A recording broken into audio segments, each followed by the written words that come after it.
वज़ीर-ए-आज़म शहबाज शरीफ ने Benazir income support programme के तहत समाजी तहफ़्फ़ुज़ अकाउंट का इजरा कर दिया। बोले, तबाहकुन सैलाब की तबाहकारियाँ आज भी नजर आती हैं। BISP के तहत चारों सूबों में अरबों रुपये तकसीम किया गया। सैलाब ज़दगान को मज़ीद इमदाद पहुँचाएंगे। इत्तेहादी हुकूमत सैलाब के दौरान हर जगह पहुँची है। मुझे याद है जब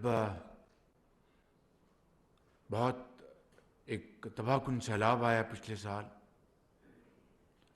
तो ये मखलूत हुकूमत के तमाम ज़ुलमा हम हर जगह पहुँचे और चारों तरफ तबाही नज़र आ रही। हुकूमत ने एक कॉन्शियस फ़ैसला किया और बेनज़ीर इनकम सपोर्ट प्रोग्राम के ज़रिए 70 अरब रुपए तकसीम किए शफाफ तरीके से चारों सूबों में। इसके अलावा जो इमदाद हमें दोस्त ममालिक से और दूसरे ज़राए से मिली, वो इसके अलावा थी। सूबों ने आगे बढ़कर जो अपने वसाइल से हिस्सा डाला, वो इसके अलावा था। ज़रूर इस काबिल होंगे कि इन सैलाब ज़दगान को मज़ीद हम इमदाद पहुँचा सकें। जितनी भी पहुँचाएँगे वो कम होगा।